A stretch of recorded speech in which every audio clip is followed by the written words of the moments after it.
Thank you very much. I was just dealing with people from the Middle East, Arab people and other people on the potential peace deal for the Middle East. Peace for the Middle East, that's a beautiful phrase, and we hope it's going to come true, but it's very close. And they're doing very well. We have a great team over there, great negotiators, and there are unfortunately great negotiators on the other side also. But it's something I think that will happen, got a good chance of happening. I may go there sometime toward the end of the week, maybe on Sunday, actually, and we'll see. But there's a very good chance negotiations are going along very well. We're dealing with Hamas and many of the countries. As you know, we have all of the Muslim countries are included. All of the Arab countries are included. Very rich countries and some that are not so rich, but just about everybody's included. It's never happened before. Nothing like that's happened before. And our final negotiation, as you know, is with Hamas. And it seems to be going well. So we'll let you know. If that's the case, we'll be leaving probably on Sunday, maybe Saturday, maybe a little later than Saturday evening, but that seems to be our schedule. It should be clear to all Americans that we have a very serious left-wing terror threat in our country. Radicals associated with the domestic terror group ANTIFA that you've heard a lot about lately, and I've heard a lot about them for 10 years. And other far-left extremists have been carrying out a campaign of violence against ICE agents and other officials charged with enforcing federal law. In Chicago, anarchists have surveilled at least 4 local ICE facilities and posted diagrams of the buildings online, meaning nothing but bad, accompanied by photos of specific ICE agents that they're targeting, one in particular who's a top person and a great patriot. In July, approximately a dozen Antifa-aligned militants stormed the ICE facility in Texas and then lured officers out of the building before firing dozens of rounds at police. They were crazy, frankly, shooting one Texas officer in the neck. And in Portland, Oregon, Antifa thugs have repeatedly attacked our officers and laid siege to federal property in an attempt to violently stop the execution of federal law. Everything we're doing is very lawful. What they're doing is not lawful. And what the governor and the mayor of, as an example, you could say of Portland, and you can say certainly of Chicago, it's not lawful what they're doing. They have to be very careful. In addition, 2 weeks ago, radical left terrorists in Dallas conducted a sniper attack on a local ICE facility, killing 2 people and leaving behind a note that read, "Hopefully this will give ICE agents some real terror." That's bad. This attack came the very same month that Charlie Kirk was assassinated by a far-left extremist who inscribed the words, "Hey, fascist, catch," meaning catch the bullet, onto the bullet shelf itself. The epidemic of left-wing violence and Antifa-inspired terror has been escalating for nearly a decade. At universities, Antifa has organized riotous mobs to attack campus speakers. I see it all the time. And these are agitators, anarchists, and they're paid. And you'll find that out. You'll be finding it out very soon. You should see what we have on these people. These are bad people. These are people that want to destroy our country. We're not going to let it happen. They've used armed gangs to assault local police in cities nationwide, and they've attacked journalists reporting on their crimes. So the journalists that report on their crimes, don't worry, you're very safe. I hope that's not going to turn you around, but they have been very threatening to people, but we're going to be very threatening to them, far more threatening to them than they ever were with us, and that includes the people that fund them.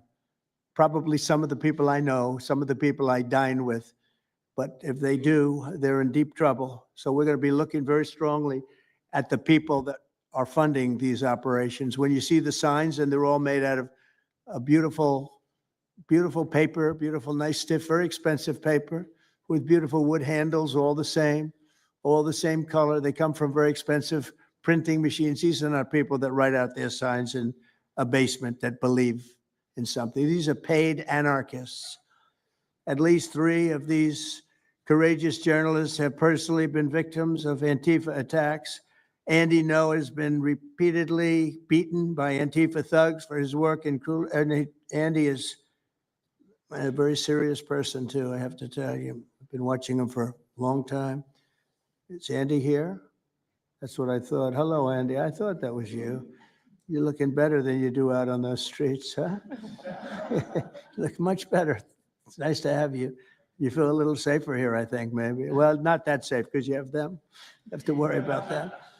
But thank you very much. Andy No has been repeatedly beaten by Antifa, and including one assault that left him with a brain hemorrhage. Only days ago, Nick Sortor was assaulted in Portland by a flag-burning mob, and we've made it 1 year penalty for inciting riots. We took the freedom of speech away because that's been through the courts, and the court said you have freedom of speech. But what has happened is when they burn a flag, it agitates and irritates crowds. I've never seen anything like it on both sides, and you end up with riots. So we're going on that basis. We're looking at it from not from the freedom of speech, which I always felt strongly about, but never passed the courts. This is what they do: is they incite. When you burn an American flag, you incite tremendous violence. We have many examples of it, many examples of it, and it's actually down on tape. And you see things happen that just don't happen unless it's the flag that's burning. Very recently, Katie Davis Court was hit in the face with a flagpole in Portland by an Antifa radical, leaving her with a very blackened eye. So, Katie, thank you very much. And I'd like to also say that I watched Nick. Where's Nick? Is Nick here? Nick? Hi, Nick. That was a rough time you went through. I hope you got my little note. I wrote you a note. Yeah, I really appreciated that. It helped a lot because it was a difficult situation. It was very stressful, and your note helped a lot. I truly appreciate it. I thought it was terrible, actually. I thought it was terrible. So we'll talk about it a little bit. Under the last administration, the Department of Justice targeted faithful Catholics, Christians, and patriotic parents as domestic extremists. They said, oh, they're extreme because they believe in God. They're extreme because they go to Catholic church, or evangelicals, where everybody was under the gun. Unless you are a really bad, sick person, then they left you alone. Under the Trump administration, we're going after Antifa criminals, and all who fund and support their campaigns are in serious trouble. And we have a lot of records already, a lot of surprises, a lot of bad surprises. It's people that you would never think. I want to thank Attorney General Pam Bondi, who, by the way, yesterday was incredible in Congress. It was amazing. And she just did it from the heart and the brain, because she's very smart, in all fairness. But she did it from the heart, and she did it an incredible. Everybody was talking about it. She exposed some of these fake senators, these terrible senators, people like Blumenthal that had a phony war record. For 20 years, he talked about it, what a hero he was, and it turned out he never went to Vietnam. For 20 years, he talked about being a hero in Vietnam. Then it was exposed when he said what platoon he was with, and it was exposed that somebody was watching from that particular platoon. They said he was never with us. And then he went out and he cried, and he was ready to drop out of the election. And disgraceful. And then he looks at people like Pam and he starts criticizing her, and she's a patriot. And they ought to do something with that. You know, we have a young congressman that's right now in jail for lying about where he went to college and other things. It was, you know, frankly, not good. It was pretty bad, but it was nothing compared to Blumenthal. I mean, what Blumenthal did, he was for 20 years a hero, a great war hero. And then he sits back and, you know, sanctimonious kind of a guy, looks at, how dare you do this to the American public, you know? What a fake. But I thought Pam was incredible yesterday, as well as Secretary Kristi Noem, who's really out there courageously, and I appreciate it, Kristi, amazing what you're doing. FBI Director Kash Patel, who's really coming up with some great information, Kash. It's great. Keep it coming, because there's plenty of it. Deputy Attorney General, one of the best lawyers you'll ever find, Todd Blanche, who I know personally is a good lawyer because I'm here. Thank you very much, Todd. Good job, Todd. Let me ask Attorney General Bondi to say a few words, and then we'll follow it up with Secretary Noem and Director Patel. And we're going to have some of the people around the table, very courageous people, and they're going to be talking journalists, almost all, and they're going to be talking, and we'll take some questions from the press at the end. Okay, Pam, please. Thank you, President Trump. And as you made clear, Antifa is a domestic left-wing terrorist organization. We've seen them on video for years because they wanted to be seen and they got away with it. They beat journalists, they attack courthouses, they attack police stations, they dox and assault our law enforcement officers. The Biden administration let them commit these crimes with total impunity for years. So did Democrat leaders like Pritzker and Mayor Brandon Johnson. Last week, independent journalist Nick Sorter was arrested just for protecting himself against Antifa. I saw it online and I called Nick. I couldn't believe what happened. He did all this just trying to save our American flag from being burned. He was pushed down and assaulted, yet the local police arrested Nick, not the Antifa thugs who did this to him.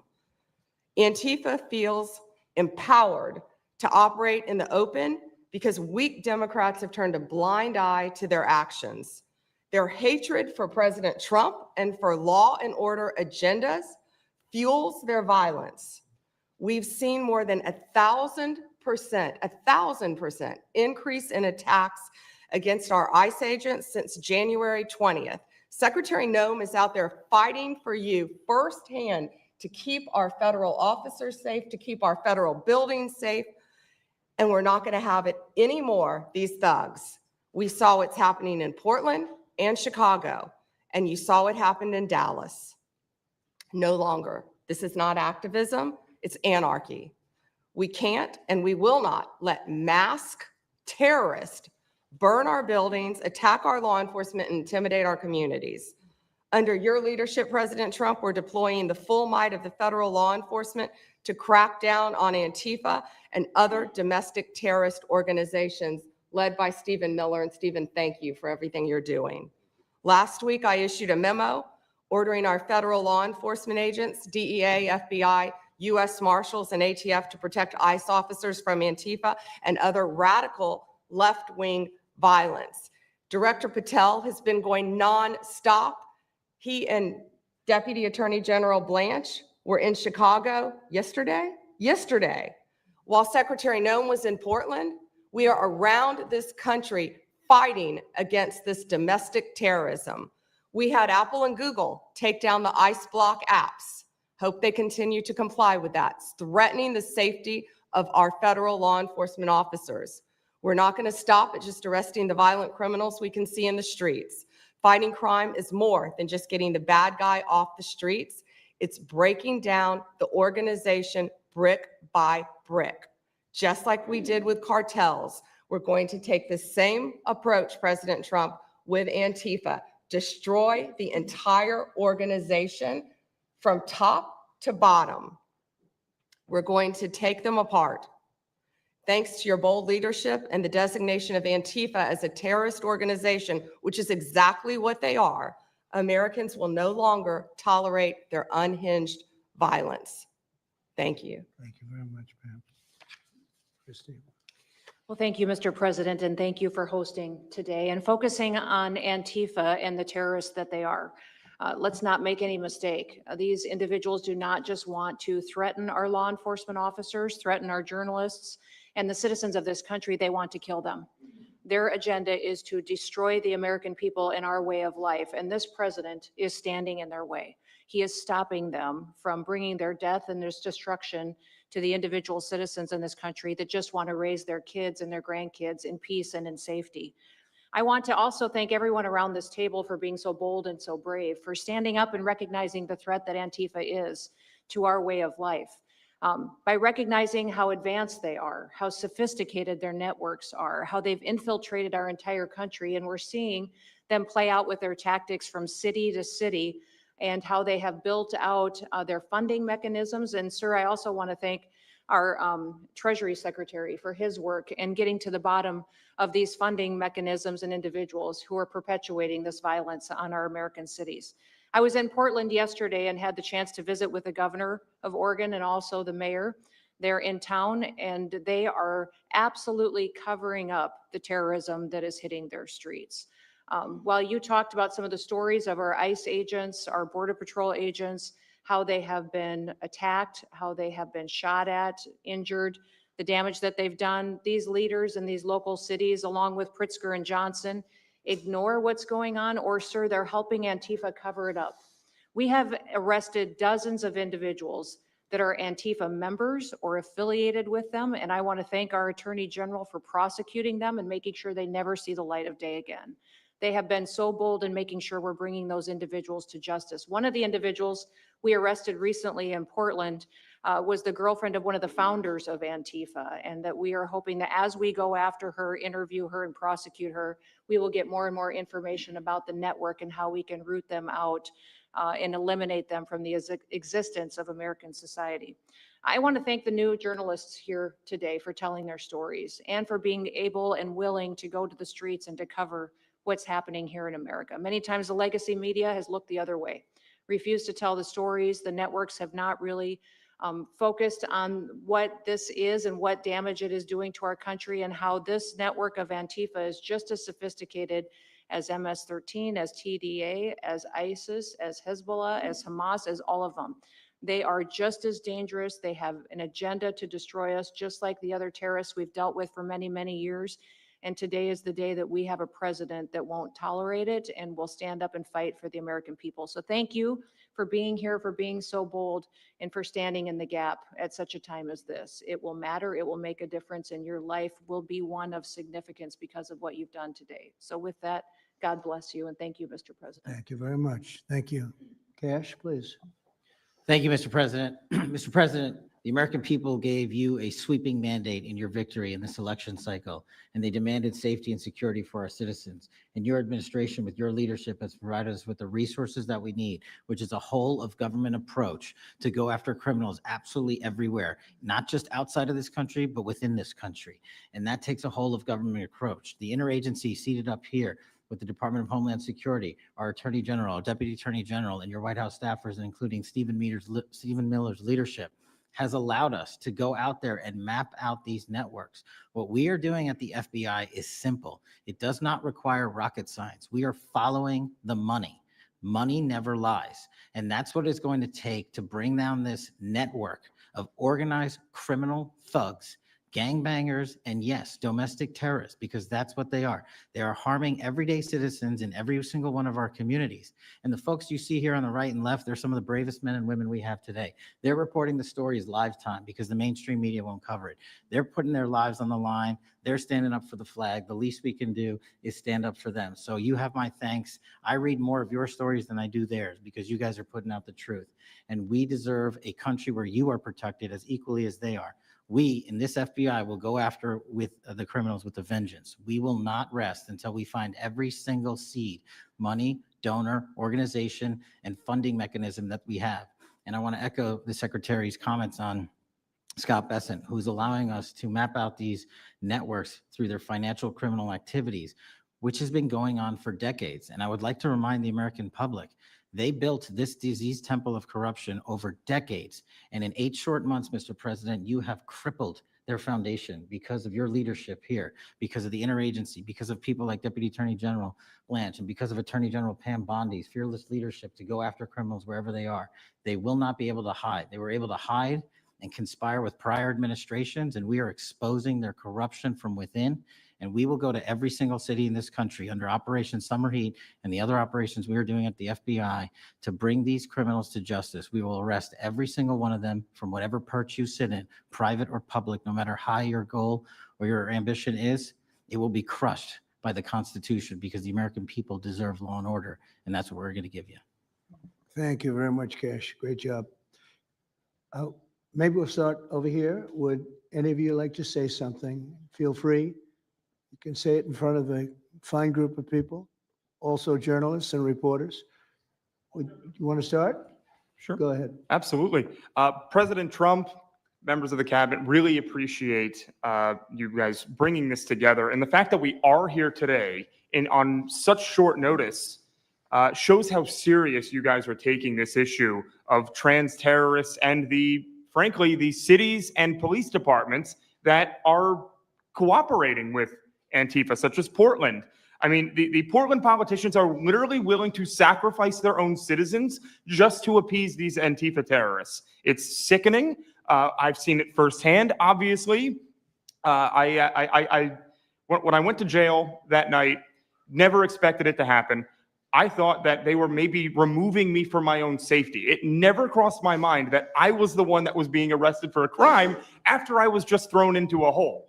I heard from the Department of Homeland Security after I had gotten out of jail, and one of your, I won't say exactly who it was, but somebody very close to Secretary Noem over here said that they were legitimately worried for my safety in the Portland jail. But luckily, the Portland jail was, I was the only one there, essentially, because they don't actually arrest people in Portland, besides conservative journalists, I guess. So look, I'm glad that it was not a good night for me. Let's just say that. It was not fun sitting in that jail, but I'm glad to see what has come of it. And I've been able to talk to a bunch of FBI agents, ATF agents, DHS agents that I didn't even know existed until I went there and went to that ICE facility.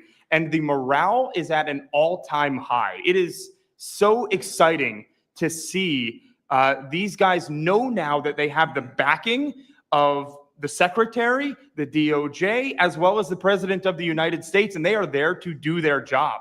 They are going to fulfill this mission and deport these violent criminals. I believe one of the ones that I did a ride along with Secretary Noem yesterday, President Trump, and there was a pedophile that had come into the country 5 times over the past 7 years. 7 years. And apparently under the Biden regime, that was just allowed to happen. That was fine. No problem. It's concerning to me that you're seeing the Portland Police Department, as well as the governor of Oregon and the mayor, of course, coming out and running defense for pedophiles that have entered the country illegally 5 times. It's crazy. I'm glad it's taking a front row seat in the media. And, they're being forced to talk about it in reality because, we're the ones that were on the ground. We're the ones that are actually reporting what's going on.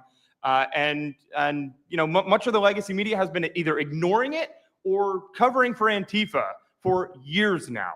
So thank you guys so much for taking this seriously. And President Trump, you mentioned that flag. So remember, you put out a truth right after That's right. I saw that. took this flag from that man that was burning it in the street. Do you know who he is? Oh yeah, I know exactly who it is. So why don't you give it to Pam? Give it to the Attorney General and let's start prosecutions. Yeah. I actually have a second flag that he tried to burn as well. So I have 2 of them from Well, the you same also guy. saw what happened when that flag started burning. Everyone went crazy. And that's when it started, when they started burning the flag. So thank you. If you could give the information, it would be great. Absolutely. And at least that horrible night made you famous. You got He was something already out of it. I got a text from the president of the United States, so I appreciate that. And President Trump, after that happened to Nick, I called Harmeet Dillon and we opened a pattern and practice investigation into the Portland police very publicly as to how they let this happen. Thank you, sir.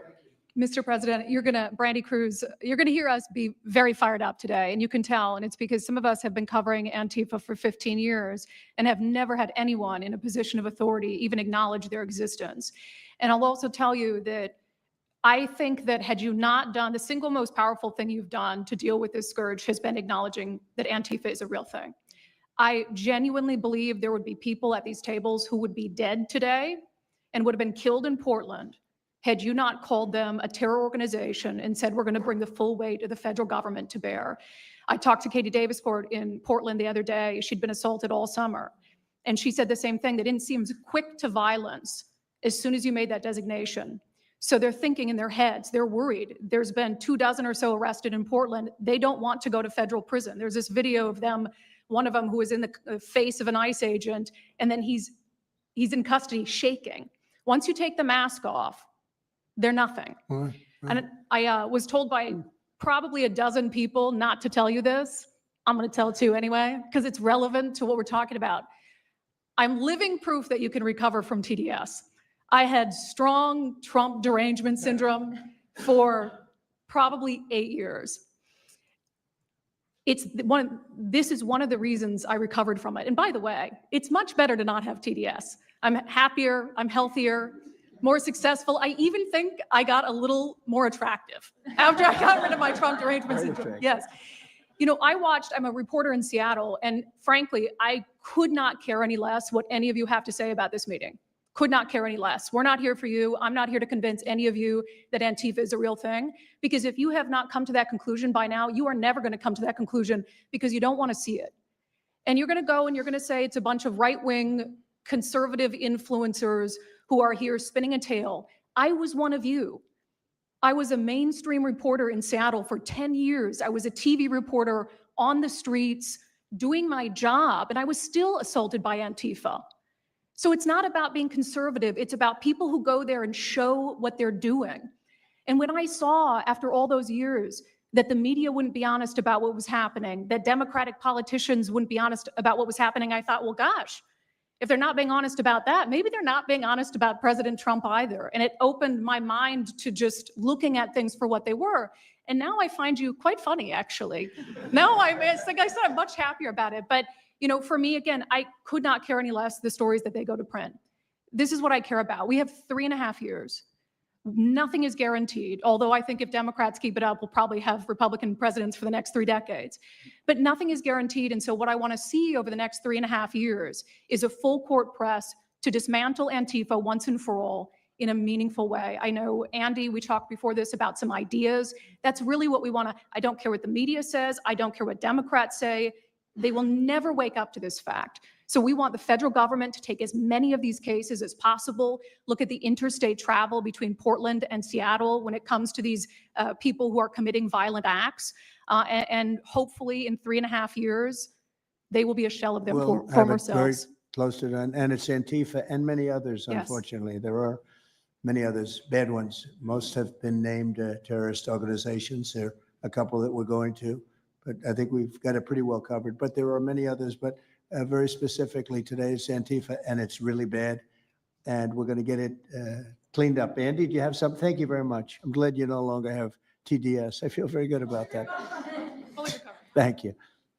Thank you, Mr. President and members of the cabinet. I have a lot of gratitude, and a little bit about my background. I'm born in Portland, Oregon, from there. And growing up, it's always been left-wing, very progressive. And I liked it. It had cafes and artists and those who lived a bohemian lifestyle. And in 2016, I was a graduate student at Portland State studying political science. I was an editor at the student paper there, a very progressive paper. And I was assigned to cover the election night demonstrations. Well, the elections night protests turned to riots, 3 days of violent rioting in Portland. And it was the first time that I saw groups dressed in black with their faces covered. This was 4 years before COVID. Some of them were waving the black flag of anarchism, some the red flag of Marxism. And within seconds, they would ravage one street to another, to another, to another.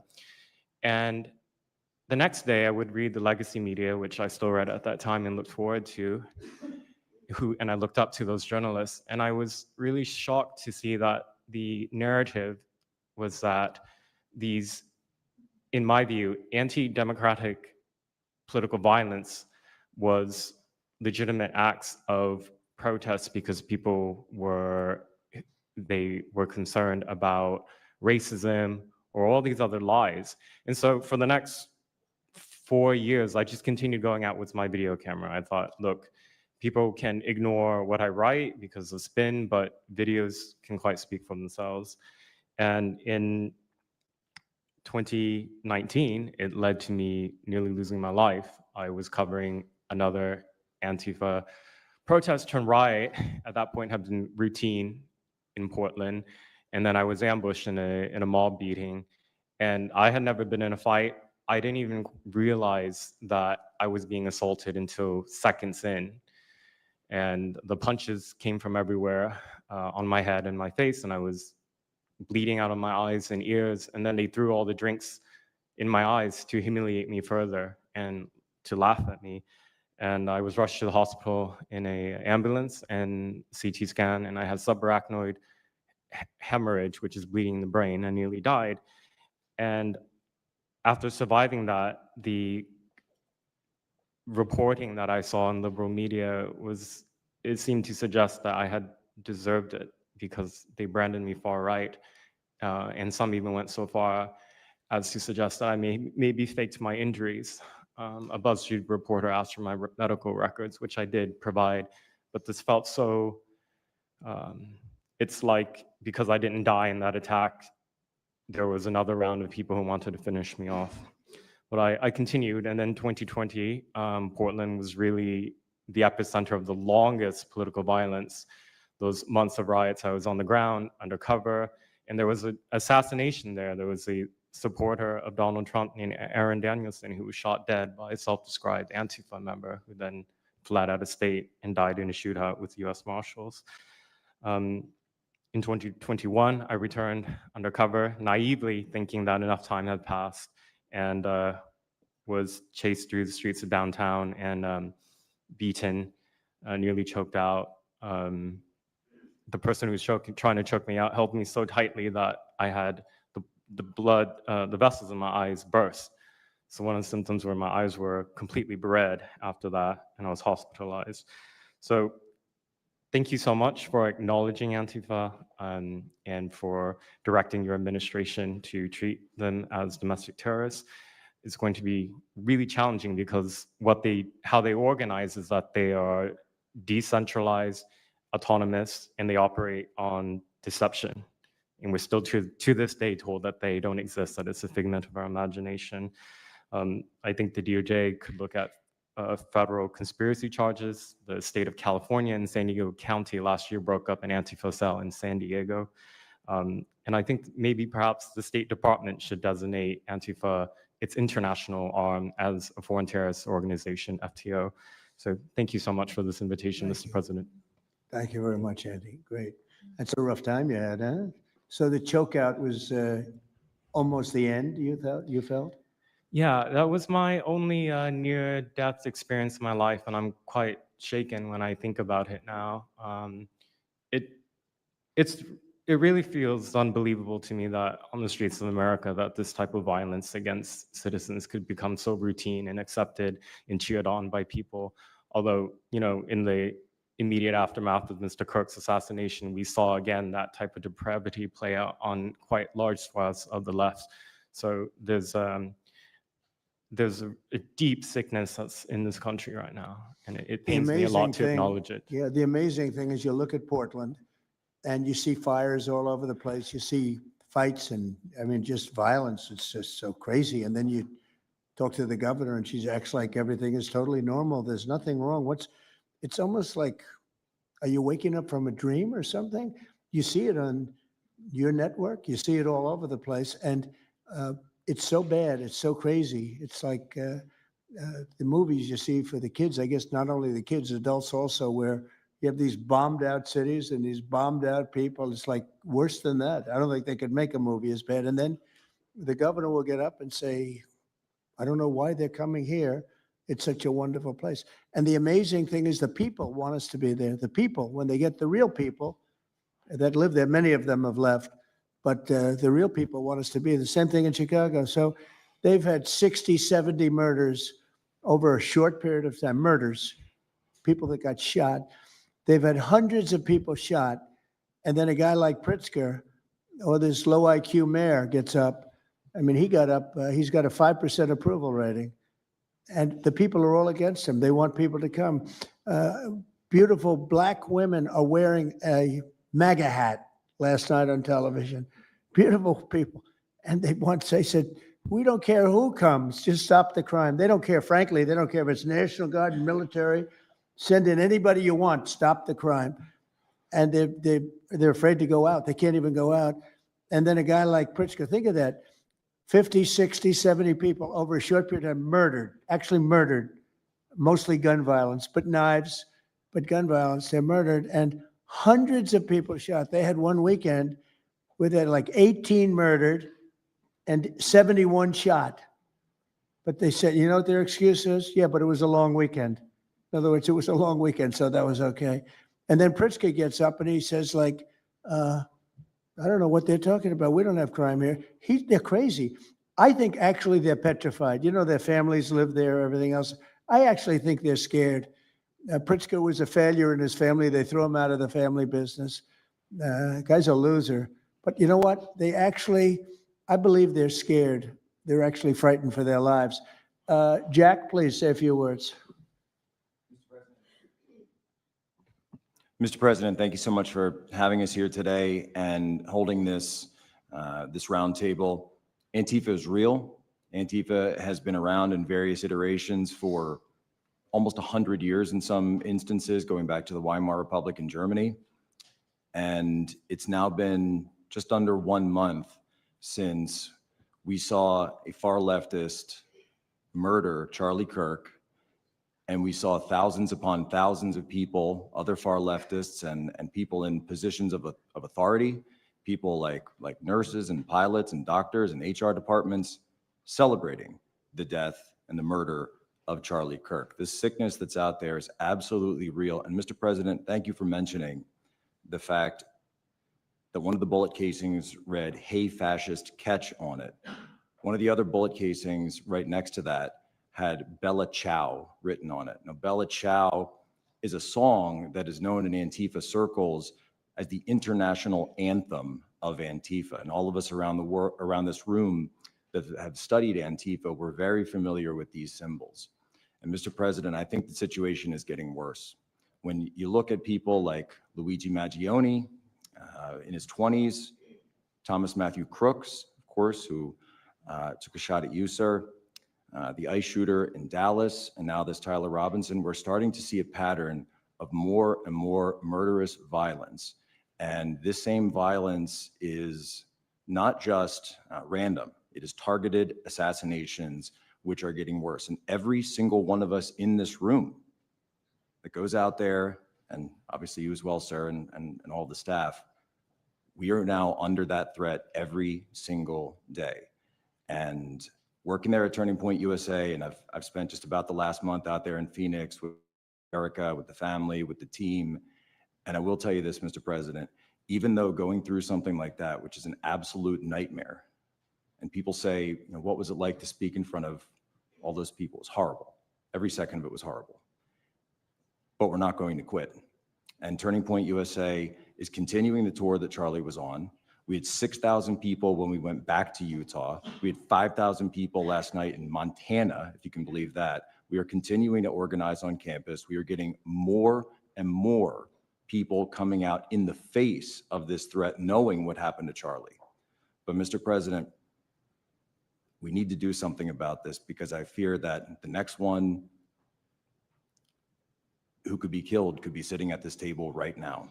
And we're not going to stop, but they need to stop, and they will not stop until they are stopped. Thank you. Thank you, Jack. I appreciate it very much. One thing I have to say is that Washington, D.C. was almost as bad. I don't know what could be worse than Portland. You don't even have stores anymore. They don't even put glass up. They put plywood on their windows, but most of the retailers have left. But Washington, D.C. was so bad. And Pam, I'd say it took 12 days to really make it pretty good and a month to make it great. And now people are going out to dinner. The restaurants are booming. They don't have enough seats. They're opening up new restaurants because many of them closed.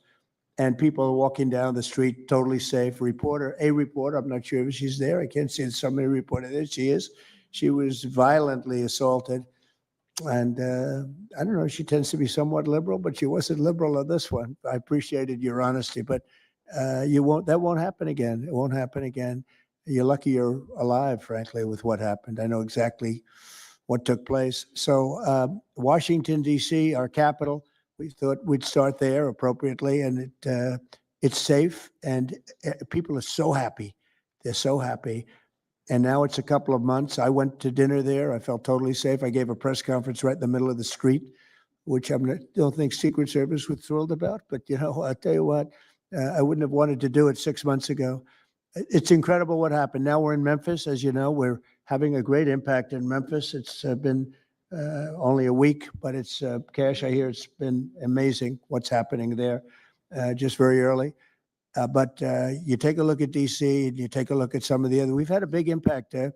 What we haven't said, because Pritzker said, well, crime is going down in Chicago. Well, 5 months ago, Cash went to Chicago with a lot of FBI agents just to prepare it so that we went in with, I guess you could call it a surge, call it whatever you want, but would be even more effective. And we're going to be doing that, and very, very strongly doing that, because Chicago is a very unsafe city. It's a great city. The head of the Union Pacific Railroad said, "Sir, please save Chicago. It's a great city. It can be saved." Other cities are gone.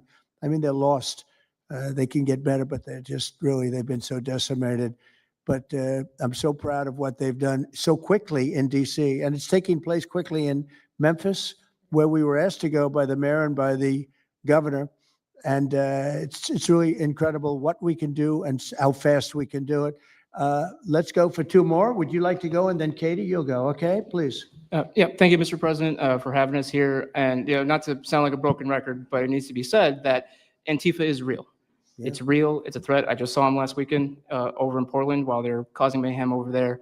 And the reason why they're such a big problem is because we have Democrats and a lot of people in the mainstream media refusing to acknowledge that they even exist, right? So how can we as a country begin to address it is when you have large swaths of, these people who are supposedly decision makers and people who are supposed to inform, they don't want to say that it exists.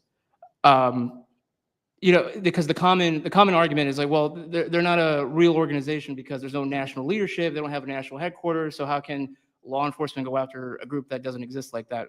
Well, law enforcement goes after criminal groups that organize to rob banks or do smash and grabs. They don't have a registered LLC. They don't have official membership cards. They don't have, a business address. But law enforcement still goes after them because they're working as a group. These people don't just show up, randomly at the same time to do the same thing, dressed in a very similar fashion, espousing the same ideology. And they say, well, it's an ideology. It's like, well, yes, it's an ideology because there's people alive, present, that believe in it, and they're acting on it. And so I've been very well aware of what Antifa's been doing. I was very busy during the riots in 2020. That was probably my most exposure to them prior to this year. I've been at the ICE facility at Broadview. I'm originally from the Chicagoland area, unfortunately, but that's where I grew up around. Like I said, I was in Portland. I was covering the riots in Los Angeles as well. And probably one of the most disturbing parts about that is, in addition to Antifa being present, they were tagging the streets with CJNG, which is Cartel Jalisco Nueva Generación, which is a cartel. So you have these people who are working basically in concert with other terrorist groups to say that we're here, we're present, and we're gonna attack federal agents and people who are gonna expose what we do. And so, to be clear, political violence, sustained political violence that we're seeing in this country is not a both sides issue. I was, I was at Charlie Kirk's memorial in Glendale recently.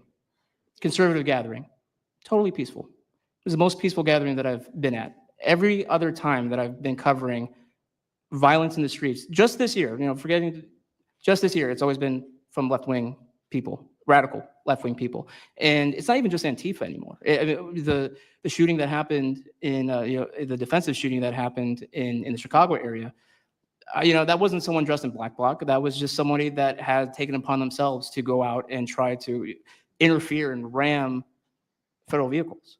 So people are becoming more and more radicalized, and it was to be expected, unfortunately. And the reason why we're in this position today is because after I was done covering the riots, I was at the border from the San Diego sector all the way down to the Rio Grande Valley sector, covering the border crisis month after month. And we all knew the solution to that.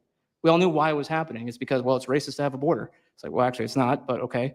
And so it required you to come back into office and to fix the problem, but it's no longer just a border issue. It's a nationwide issue, and that's one of the reasons why you got elected back into office, because thankfully the American people said we're not going to deal with it anymore. But unfortunately, there's a lot of people, as we've seen, who are willing to take to the streets to do violence.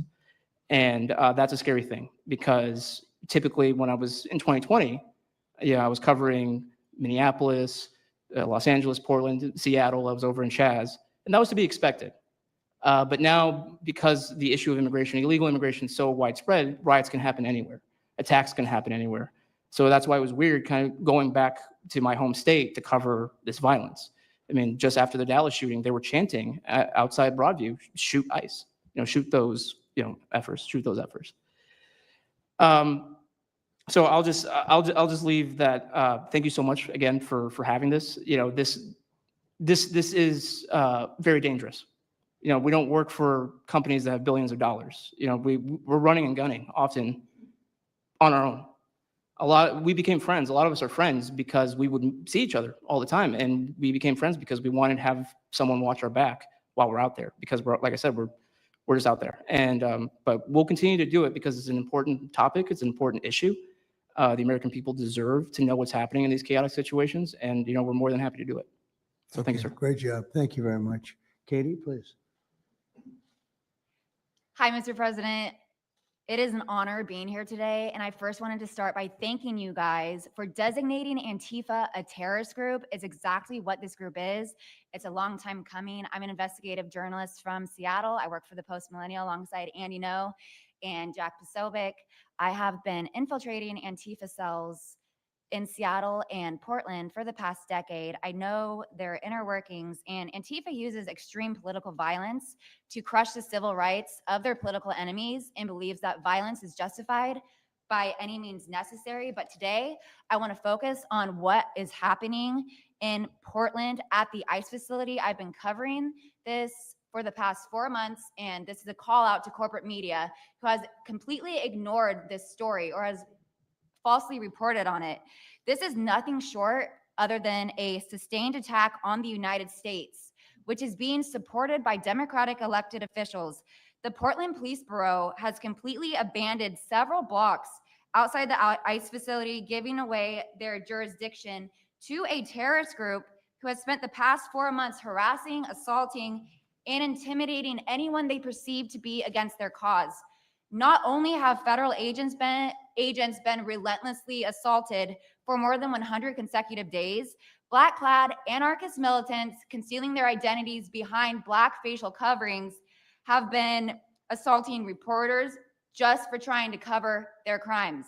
Today, I am sitting here with a black eye and a concussion after being violently hit in the face with a metal pole while reporting outside the ICE facility just this past week. After the attack, I immediately went to three Portland police officers who refused to detain the suspect. I took the time to chase down the suspect in the streets, had her held for 35 minutes. I was waiting for Portland police to come, and they never came. Then that's what opened to my eyes to what this group is actually doing. I watched 20 Antifa militants help my assault suspect escape into an Antifa safe house that is 1 block away from the ICE facility.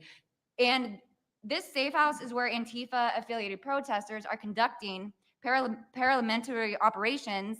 It's where they're arresting, they're showering, they're eating to continue this occupation. I have staked out this safe house and have observed shift changes. This group is highly organized. It is being funded through mutual aid groups, and they have no plans of stopping. Residents living across the ICE facility have been held hostage by Antifa. They're begging for federal intervention. The city refuses to help, and they want you, President Trump, to come in and restore law and order. I want to stress the importance of taking this situation seriously, because when I first started reporting on this occupation, I went undercover in Black Bloc. I talked to these Antifa militants. I lasted for about a month. They believe that ICE agents are the Nazi Gestapo who need to be killed. They told me that directly, and I think that if this situation is not taken as seriously as it is, it's just a matter of time before someone gets killed. And thank you for having me. Thank you, Katie. That's pretty incredible. The only question nobody can answer is why. Why are they doing this? They're like insurrectionists. They're terrible people. But you really wonder why. Why are they doing it? What are they gaining other than they're obviously paid? They're paid a lot of money. Go ahead, please. Mr. President, if I can answer that question, the reason why they're doing it is because the same media that's sitting in this room with us has declared all of us at this table Nazis and fascists, and they've been doing this for years. This is why Antifa feels emboldened to attack us. Now, almost every single person at this table has been threatened with the steel bat. We've been assaulted, we've been harassed, we've been threatened, and that is in huge part due to the media. So my message right now is for you guys, because 2 years ago or back in 2020, by the way, I was censored for my reporting on Antifa here in Washington, D.C. You were talking about how safe it is now, Mr. President. It wasn't so safe back then. Back in 2020, I watched as a father was being mobbed and surrounded by Antifa members as his terrified, crying children looked on and the police here did nothing. I watched as a woman had her hair violently ripped out of her skull simply for waving an American flag on the streets of Washington, D.C. And by the way, if you guys try to go and find any of this footage, you won't find any of it because Twitter deleted all of it because our president shared my reporting and they deleted my entire account immediately after. So now, if you want to know what happened in 2020, all you're going to see is the media headlines that said that it was fiery but mostly peaceful. Thanks for that one, CNN. The reality is that it was an extremely violent period of time, and for the last 10 years, Antifa has been wreaking havoc on law-abiding and innocent American citizens, and it needs to end.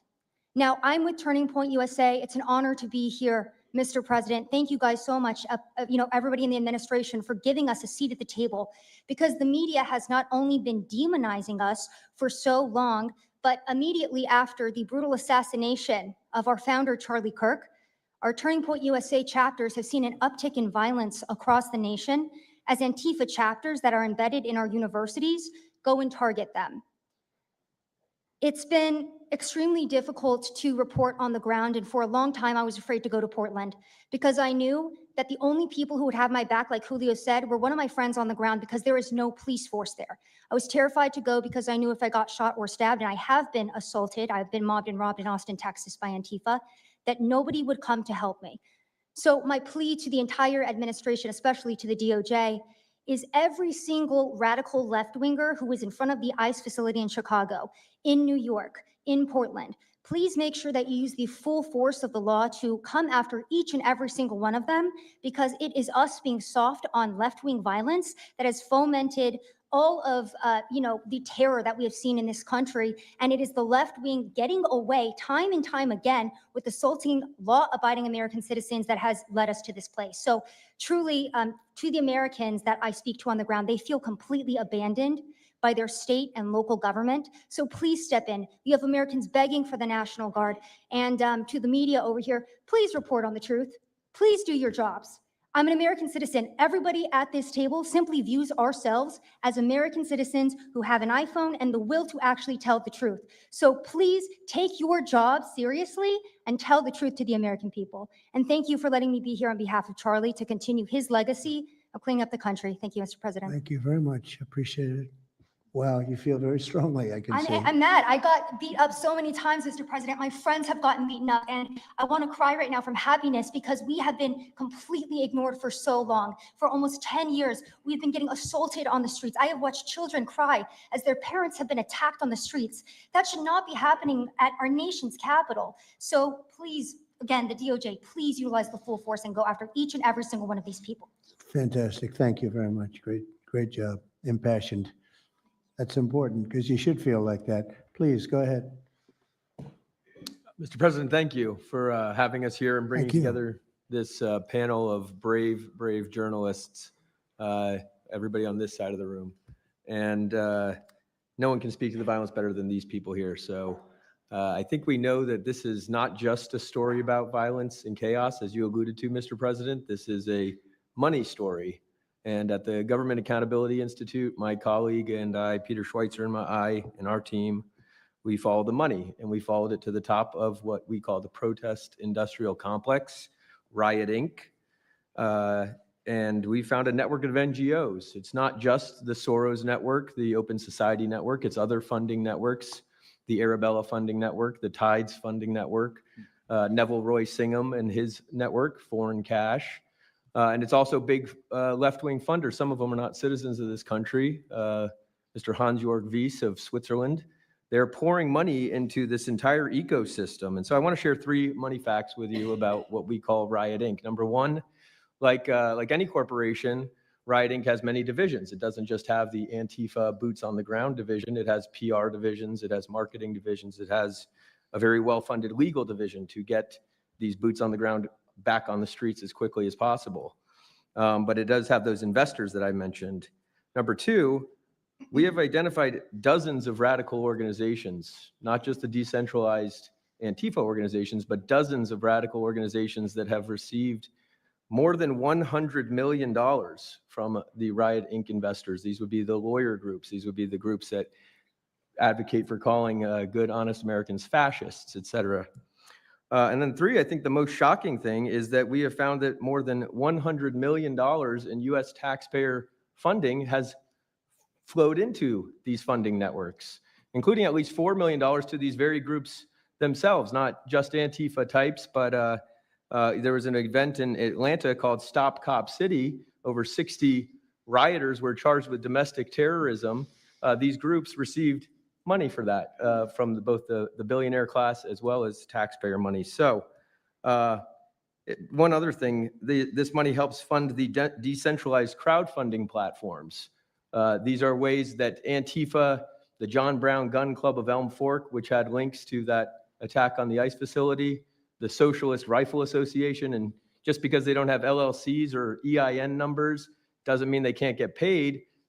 Some of these funding platforms, crowdfunding platforms, are funded by this network that we call rioting. So again, I want to thank you for your leadership, for the whole cabinet's leadership on this. We're going to keep following the money and appreciate everything you're doing, sir. Do you know the name of any of the funders? Do you know the names? Because if you do, I'd like you to give them to Cash or Pam Absolutely. we or can do- Christy Yeah, we'll do as that. soon as you can. That's all of you, because you probably know the names after a certain period of time. You tend to find out.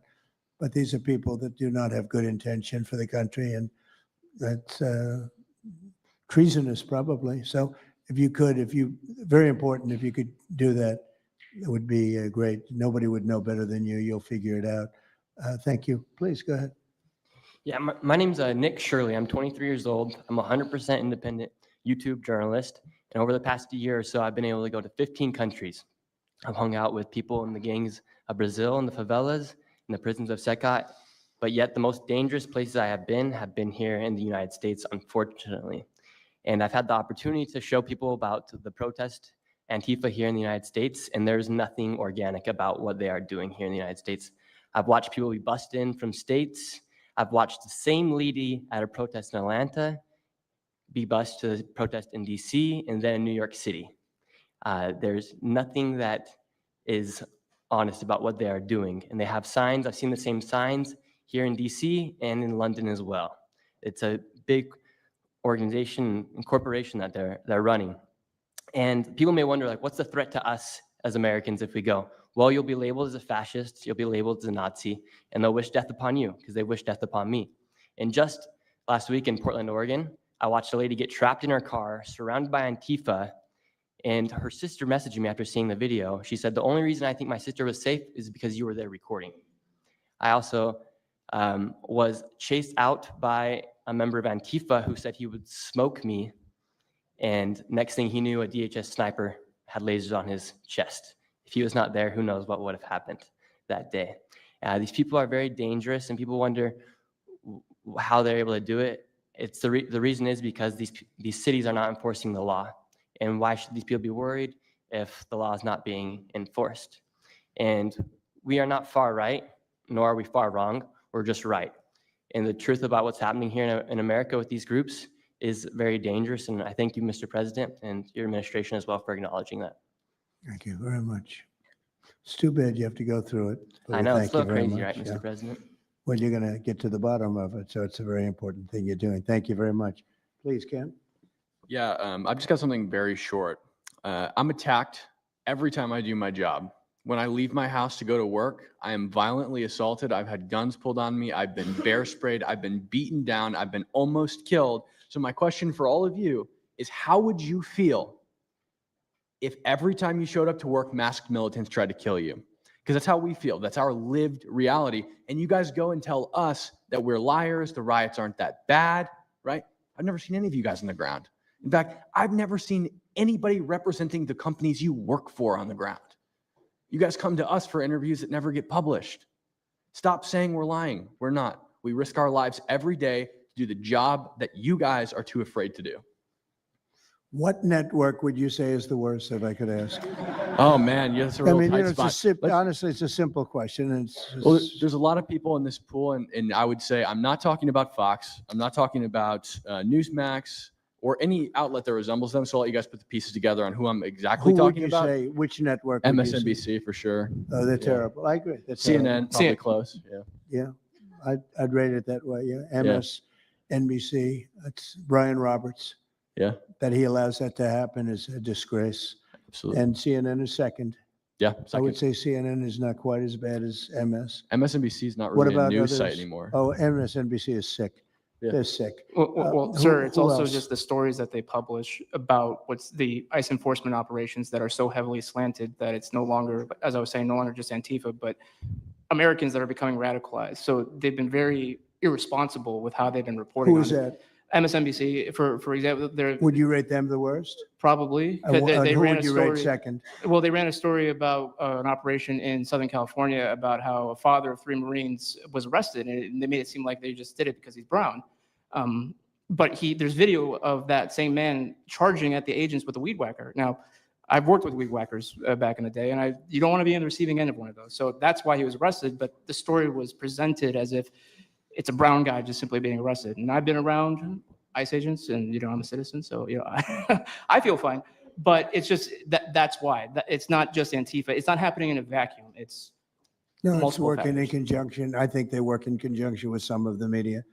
I think ABC is very bad. I think NBC is very bad. And CBS has a new owner. So we have hope for CBS. CBS has a great new owner, my opinion. But I will tell you, ABC is terrible. NBC is terrible. NBC's MSNBC too. They changed it. They moved it over legally so they couldn't be tainted by the words MSNBC, but they are absolutely terrible. There are a lot of them. What about independents? Independent networks. They're a little bit better, but I would say that we're an example of how you don't need to be part of a super large company to be able to do just basic journalism. All you got to do is sit and record, and you'll let the story play out. And that's why they hate us. That's why Well, I Antifa targets watched us. a level of dishonesty that's incredible, where answers are changed. Like just before the election, an answer was changed by Kamala. She gave a horrible, death-defying, election-defying answer. And they took the answer out and they replaced it with another answer that she gave 5 minutes later, having to do with a different subject, but at least it wasn't election defying. No, the level of dishonesty with the media is incredible, whether it's on Antifa or many of the other groups. You're talking about Antifa, and I know that's close to your heart because that's the one that's most affecting you. But there are others that are as bad or almost as bad as Antifa, having to do with different people, different sections of the world, but it's terrible. We're not going to let it go on in this country. We're not going to let it go on. And a big problem is not all of them, but some of the networks out there. And you do wonder why. You really do. Okay, please. Go ahead. Yeah. Mr. President, thank you again. Thank My name's Jonathan Cho. I am an investigative reporter for Frontlines Turning Point USA. I'm also a senior fellow at Discovery Institute in Seattle. And I cover far left extremism as well as the homeless drug crisis in America. And I find it oftentimes those worlds intersect. And hot off the presses, what I wanted to bring to your attention today is a report from a Capital Research Center here in DC in conjunction with Discovery Institute. They just put out this study right now. And what it shows is that Antifa is heavily embedded in the homeless and housing nonprofit sector. In many cases, the homeless industrial complex is running cover for Antifa. Antifa is benefiting from American tax dollars, and they're essentially being used as the muscle. Let me give you an example. There's a group called Stop the Sweeps in many US cities right now. They get in front of encampment sweeps. What they're doing quietly is they're bringing in Antifa militants to manufacture a crisis to make the police look bad. Another group right now that is behind Antifa and working with Antifa very closely, based on the research that we have right now that we're going to give to you and your team, are the Democratic Socialists of America, also known as DSA. Again, these far left progressive groups tend to be aligning themselves with Antifa. So finally, in closing, what I wanted to thank you again, Mr. President, is that a few months ago, earlier this year, you put out an executive order on homelessness and the drug addiction crisis in America, and that's sent the entire homeless industrial complex on the run. You have absolutely moved the needle and changed the game.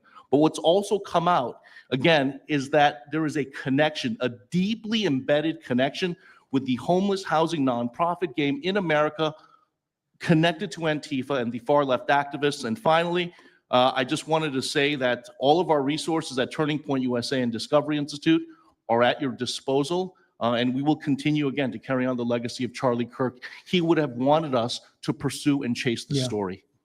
Well, he was a good friend of mine, as you know, and he helped us get elected. Us, it really is us. It's even some of them, but not too many of them, not enough of them. And did you notice when we mentioned CNN and MSDNC, the cameras went off. Two of the cameras immediately went off, but they're not going to cover it anyway. The problem we have is that this is a very important meeting, but you'll see very little press about it. These are major statements being made by major people, including the people right here, and you're not going to see too much about it. They don't like to cover this kind of thing. So it's very dishonest what's going on there. I think the press is a big factor. Please go ahead. Thank you, James. Mr. President, thank you so much for having us all here to bring attention to this matter.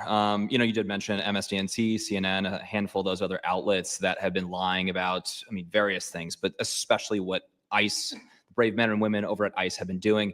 I was talking to Antifa members in Portland the other day, and a lot of these people genuinely believe, they buy these lies, and they genuinely believe that they're fighting against literal Nazis and not brave men and women that are putting their lives on the line to basically, enforce basic immigration law, right? That everyone seemed to agree with up until maybe a few years ago, a handful of years ago. So once again, thank you so much for having me. My name is James Klug. While my primary job is traveling around the country, having conversations with Americans about various political topics and issues, I have had a lot of run-ins with Antifa over the last 5 years. And I do think that Antifa is a primary reason why many conservatives are afraid to go out and protest and make their voices heard and maybe bring friends and family to a demonstration and exercise their First Amendment right, because they are literally deathly afraid. And I talk to these people all the time. They're afraid of militants showing up in black bloc and hurting them and their families. And, I've personally witnessed Antifa assaulting hundreds of police officers. I've witnessed them firebombing police departments and federal property. I've witnessed them making death threats against federal agents, police officers, journalists. I think I've witnessed every single person here, maybe not personally, but I've seen them get, hunted down and attacked. And so, this is a group that is responsible for a good percentage, if not a majority, of the violent riots in 2021 and 2020, when Democrat mayors had a kind of a hands-off approach with these left-wing militants.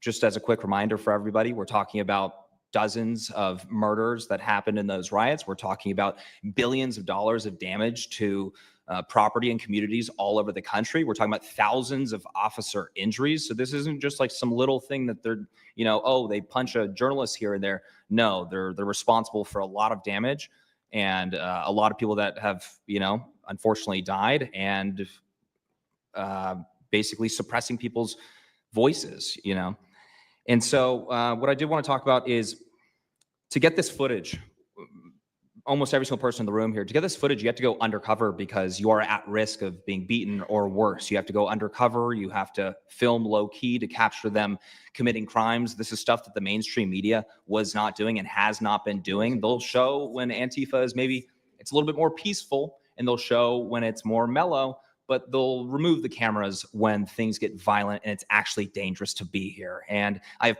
personally witnessed legacy media vans showing up at a riot 300 yards away, getting out of the vehicle, filming for 30 seconds, saying something like, fiery but mostly peaceful, packing up. And to add insult to injury, you have Democrat politicians that are saying, it's just an idea, right? That's all this is. So it's just an idea. After all of this chaos, it's just an idea. Well, that idea has threatened to kill me and many of my friends that are here today. So, Mr. President, thank you so much for bringing this to the forefront. And it's definitely making a big change. Really appreciate you.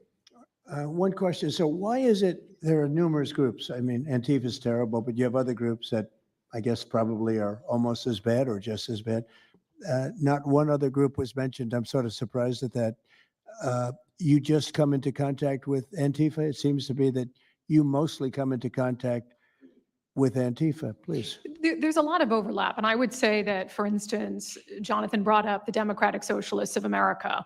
They're basically the same thing. I mean, there's Right. a lot of Democratic Socialists of America who are out there in black bloc, hiding their faces. And so I think we use, and I do understand, for the record, I do understand the challenge, as Andy pointed out, with Antifa as a graspable entity. I do.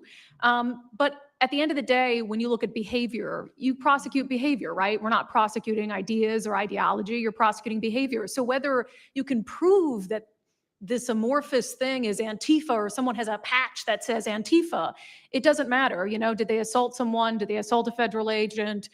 Were they engaged in rioting? What is it? And so they're always using that, oh, well, they don't call themselves Antifa, even though some of them literally do. It's called Rose City Antifa. How long has it been around in Portland, Andy?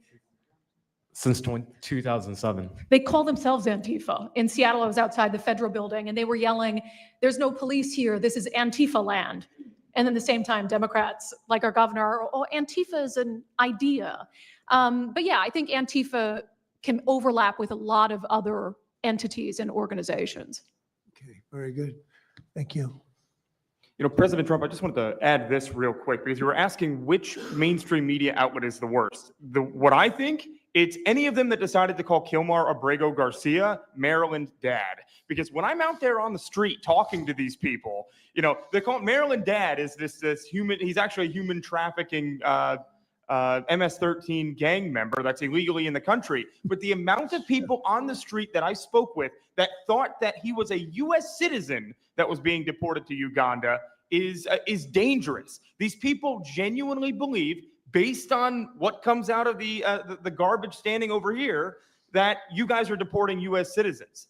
So that's what's causing all these when you problems. have a governor like Pritzker in Chicago, where you have Illinois, which is in a lot of trouble, Chicago's there, potentially great city again. It's not great now, but it could be great again. That's why we have to get there soon, because eventually you can't do that.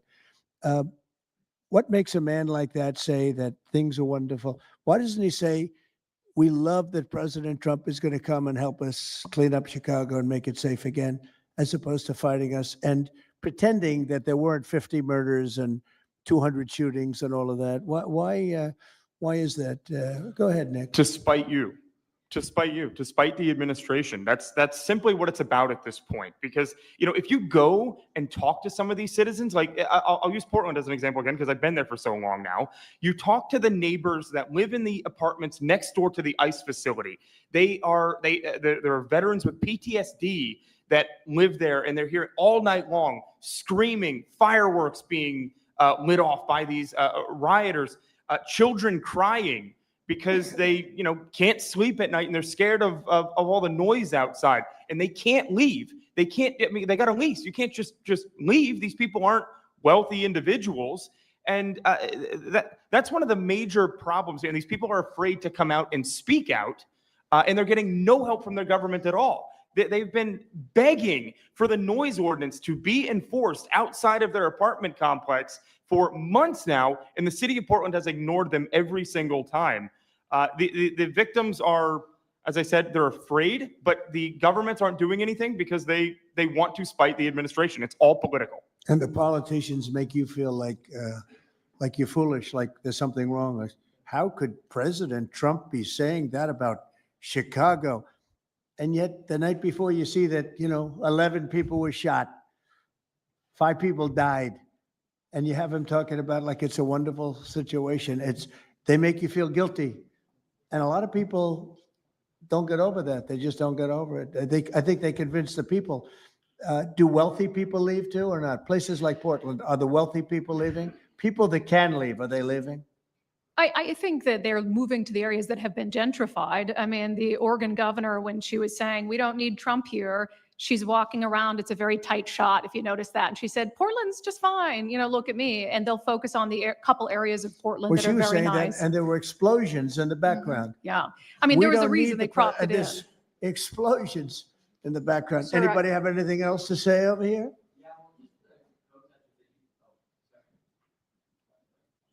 And then should we be taking questions, or is it just a waste of time? Because they can ask questions, but, well, there's Brian, he's good. But you know what? In a way, it's a waste of time because If you give a great answer, they don't put it on. If you give a horrendous answer, or even if you give a great answer, they make it sound like it's not a great answer. They're very dishonest. Go ahead, Nick. Yeah, and I think part of that dishonesty comes from what they see. For instance, I've never been asked to go on any other show besides Fox News. My clips go viral everywhere, but they've never even asked, like CNN's never asked, MSNBC's never asked. And a lot of times when I go to hotels, I'll stay and I'll watch like MSNBC. Fortunately, their ratings are terrible. They are terrible. MSNBC is dying and CNN is dying like a dog. And Poor CNN. They're so pathetic. it is very You pathetic. ever see their anchors in the evening? That nobody ever heard of them. Where did these people come? I could take anybody off the street in Washington, D.C. that do a better job. Yeah, and it's not amazing. hard to show what's going on these days. You literally have an iPhone Yeah. and you can post it on X. They don't believe in the star system, you know. It's one of those things, right? Mhm. Okay, Nick, you finished, Nick? Yeah, Are thank you you very finished, much. Nick? Good Can I- job. Thank you very much. Well, you've been through hell, I tell you that, but you're really incredible patriots, incredible people. Go ahead, please, Brian. Brian, go ahead. I'm so thankful for each and every one of you here right now. And I'm very grateful that my network, Real American Voice, has partnered up with many of you. Jack Sobin, you have a show on a network. Many of you, Savannah, have appeared on a network as well. So thank you for being here. My question is this: in terms of following the money, I would just notify that the city of Austin is cleared to vote tomorrow to basically waive a $120,000 fee so that a No Kings, basically an anti-Trump rally, can occur in their city. They're bypassing the fees, rolling it to the taxpayers. So my question is to you: what can the people of Austin, Texas do right now to make sure that their tax dollars don't fund a No Kings anti-Trump rally coming up? Well, you just tell me that I would love to do something about that. Bring a lawsuit, do something. You know, the best thing you can do is have honest elections, because the elections are totally rigged in so many of these places. You know, you take a look, the people, they're all loving you. They can't breathe. They love so much, every one of them. You don't see one negative. Then all of a sudden you lose the election by 20 points. The elections are so rigged, and we proved that in 2020 more than any other time. But even the last election, there were areas that I won by much more. We won in a landslide, but I actually won in more of a landslide than we thought. I said, you got to get out, make it too big to rig. And fortunately, the people made it too big to rig. They tried. But the biggest thing you can do is have honest elections. You know, if you don't have, and you need great media.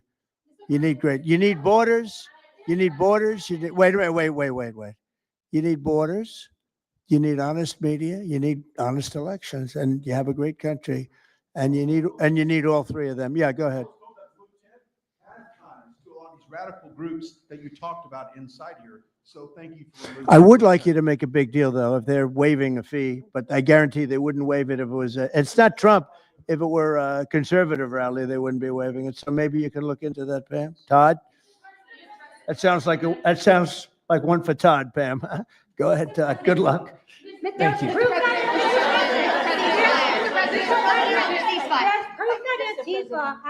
Who are you with? Who are you? I am with What Al- network? I'm with Al Arabiya. It's an Arabic network based in Riyadh in Saudi Arabia. But I am the foreign puller today. Mr. President, you said that you might go to the Middle East on Sunday. Do you mean Egypt and Israel? And would you consider going to Gaza to see what things I on the would, yeah, ground? I would. I might do that. I may do that. We haven't decided exactly. I'll be going to Egypt most likely. That's where everybody is gathered right now, and we appreciate that very much. But I'll be making the rounds, as the expression goes. I probably will. See, I Go ahead. Mr. President. Go ahead. Just to clarify, you said you might go to Gaza. You're saying that's Who the you first with? topic. I'm representing the TV pool, but I'm with NBC, sir. That's too bad. Go ahead. Well, just to clarify, you said you might go to Gaza, and then the second question I had earlier today, you said the mayor of Chicago and the governor of Illinois should be jailed.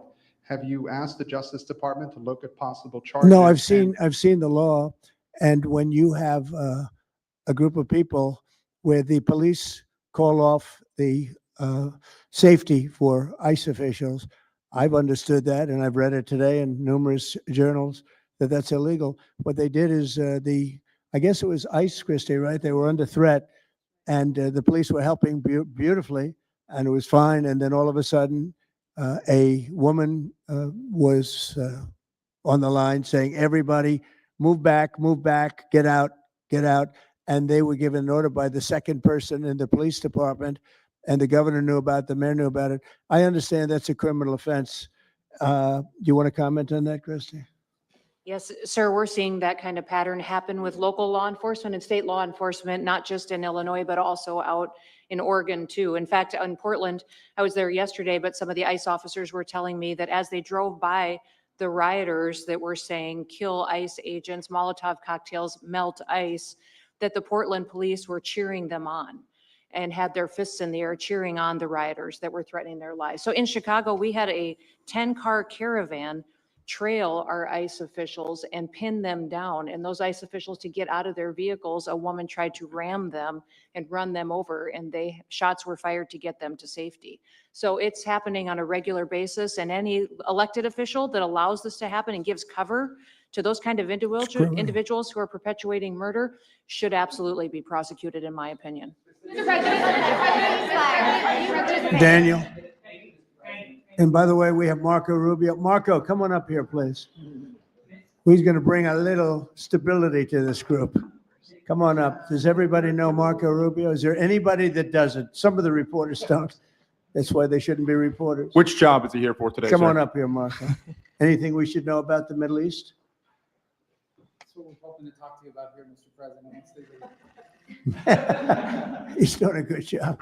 He was born for this job, I can tell you. Daniel, please. President, thank you very much. I have two questions for you, if that's okay. Seamus talked a little bit about the money aspect of this. Do you believe if you go after where the money is coming from with Antifa, in regards to Antifa, do you believe that would be similar to cutting the head off the snake, so to speak? And I have a question It on would help. this. I don't know that it would be totally complete, but it would certainly, you'd knock out 75%, 80%, 85%. These people, a lot of them don't believe it. You know, when I watch them, I say, I can almost tell a pro by, they're like professionals. That's all they do. And they get paid by somebody. I think it would knock out a lot of it. Yeah, not all of it maybe, but a lot of it. A lot of the people who we've listened to over the last hour, they've emphasized that Antifa, it's not necessarily this big organized thing. It's a bit ambiguous. It's deorganized. I think that's one of the words that Andy used. What is the challenges of going after a group that makes it intentionally difficult to go after and find? That could be for you, the Attorney General, anyone up there. Well, they're smart people, and they deceive. A lot of them are crooked people. A lot of them have been staying out of trouble their whole lives, and they've been bad from the day they were born, frankly. But these are sick people. Pam, go ahead, please. Well, they're smart, but they're not smart enough. Oh, my microphone's broken. They're smart, but they're not smart enough. They have been covered by these liberal cities for so many years. And that's why we're all working with Treasury, with all these different departments to find the criminal conspiracy. Okay. I'm just giving, I was just given a note by the Secretary of State saying that we're very close to a deal in the Middle East, and they're going to need me pretty quickly. So I will take a couple of more questions. Please. Thank you, sir. I also have two questions for you, if I may.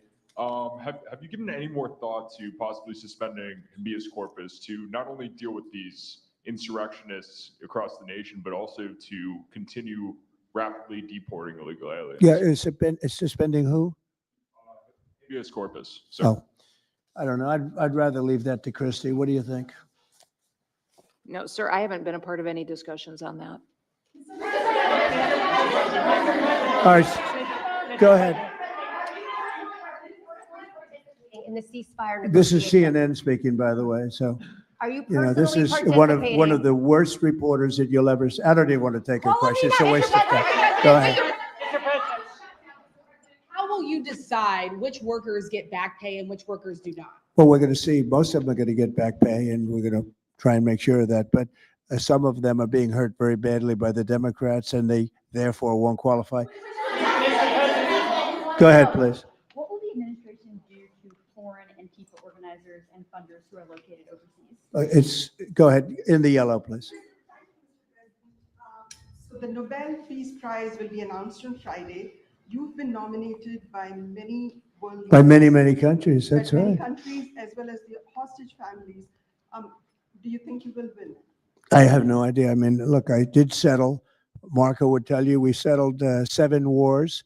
We're close to settling an 8th.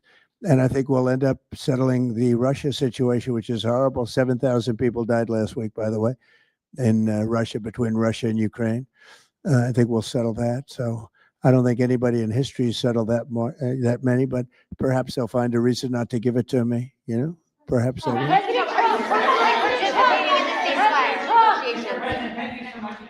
Thank you. Going to the shutdown quickly, what is your position on the extension of healthcare subsidies, which is what Democrats are asking for? All I want to do is very simple. I want to get the country open, and then we're going to discuss that.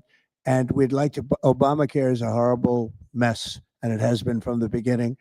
We want to make it better, stronger, even if it costs more money, we want to make it better. The Democrats want to make it worse. The Democrats want to approve health care for illegals coming into our country, many of them coming in from prisons and mental institutions and drug dealers. They want to give them health care. We don't want that for our people because that's going to destroy the health care that we already have. We'd like to make Obamacare better for people, less expensive and better health care. Yes, ma'am. Mr. President, I'm wondering if you've been briefed on the organization and funding of Antifa, and if so, what have you learned? I have been, and they have pretty good knowledge, but they're going to have a very good knowledge. And I really ask these very brave patriots that we're surrounded with today to let us know, because I think you probably have some pretty good ideas. And even if you're not sure, let us know and we'll figure it out. Okay, if you could do that.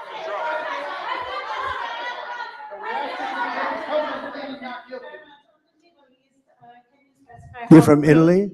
No, I'm from France. Can you specify how close we are to the deal? Would that be announced today, tomorrow? And do you want to see the hostages released before you travel to the region? No, I think I'll probably go maybe before the hostages are released or shortly thereafter, pretty much shortly thereafter. Yeah, please. Participating in the negotiation. Go ahead. Who you with? Who you with? The Center Square. I had the honor of asking you originally if you would designate Antifa a terror organization. And I stand here before you today, and I'm echoing what Andy said over here. Are you going to work with your administration as the Secretary of State's here? Are you going to work with your administration to designate it a foreign terror organization? You mean a terror? Antifa? A foreign terror organization. Well, has that been done? Pretty close, right? Would you like to see it done? Yes, Mr. President. You think it would help? They have foreign links I'd be glad all to across do it. I Western think it's Europe. the kind of thing I'd like to do. If you'd like, does Middle everybody East. agree? If you agree, I agree. Let's get it done. Okay, let's get it done. Marco, we'll take care of it. Mr. President. That's international, you mean? Yes. International. Mr. President. Sounds good to me. Foreign terror organization. Steve, are you okay with it? Yes, it's true. There are extensive foreign ties, and I think that would be a very valid step to take. Good, I think so too. Yes. Good, I think it's a good point. Thank you. President, are you planning on formally participating in this?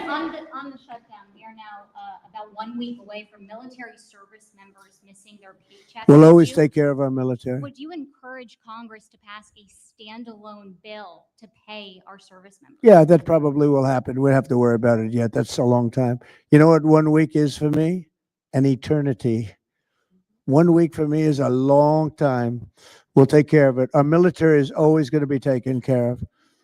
Yeah, please. Blue dress, blue. Today, Rebecca with Blaze News. I'm curious to know, so you're talking about the money funding these Antifa organizations, and somebody brought up Roy Singham, I think it was you, who, by the way, is married to one of the co-founders of Code Pink, this infamous left-wing organization. I'm curious to know the administration. Who is that? Who is that? Roy Where's- Singham. He's married to. No, did you say they're here? No, he's not. A journalist brought him up, but he Oh, I is. see. Okay. Yeah. Okay. Seamus, thank you. Good bring up. Excellent. Go ahead. He's somebody who's been reported on extensively, and I'd love to know what the administration is going to do to actually bring consequences to some of these names. You mentioned. Well, I don't know the name, but I would like to ask Pam to take a look at it. You know, a lot of the best information we find are through you and other people like you. So I'd like you to look at it, Pam.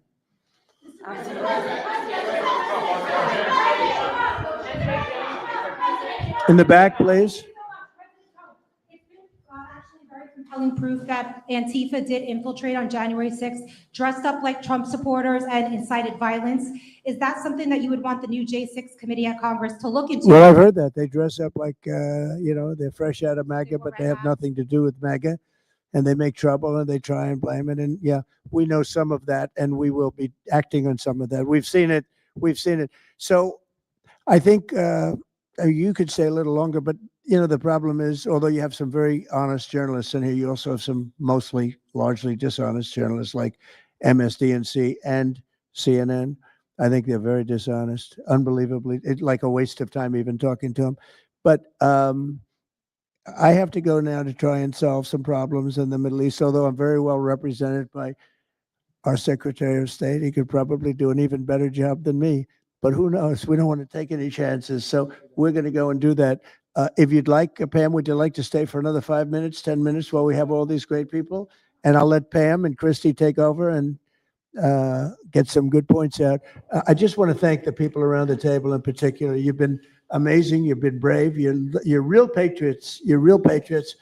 And at some point, we're going to have to look into, at least in certain cases, rewarding you with some very important medals and honors, okay, as we have done and will be doing with Charlie Kirk. Charlie is getting the Presidential Medal of Freedom, which is our highest award outside of the Congressional Medal of Honor. And I think they're sort of even. One's civilian and one's military. But unfortunately, the civilian sometimes is military also because of what we have to go through on the streets of this country. I can only tell you this. We have a great nation. We have a nation that's right now the hottest in the entire world. We're the hottest nation in the world, despite all of the things we've been saying today. But that's going to make your job easier because nobody's doing better than we are financially. We've never done better. We've had, I think, 58 stock market increases since I've been top, meaning record increases. We have never seen anything like it, and we're going to keep it going.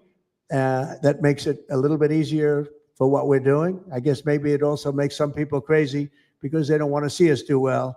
But we're the hottest nation anywhere in the world, and we were a dead nation 1 year ago. I say it all the time. We were a dead nation. Now we're the hottest nation in the world, and that's said to by every leader. One of the reasons that we have every country already signed up or just about to sign, every country in the world on this whole mess we have going over with Hamas and the Middle East and all of the things you see, is they respect our nation. A year ago, you wouldn't have been able to get it. You certainly couldn't have gotten it with Biden. You didn't know where the hell he was. But a year ago, you wouldn't have been able to have a situation like this. So I just want to thank the people around this table and certainly the officials around the table because they've been incredible. They've been brave. And I watched yesterday, Pam, and I watched a little bit. I thought it was so good. I rounded up and I watched it late in the evening because I thought you were fantastic yesterday. You really, look, you had some wonderful senators, some great politicians asking you very fair questions, and you had some real slime balls. But I thought you were amazing. So thank you very much. And Christy, thanks for the great job. Cash, thanks for the great job. Always my man back down there. He's the silent type, but he's a hell of a lawyer. Thank you all. We're going to get peace in the Middle East. That's what we want to do. Thank you very much, everybody.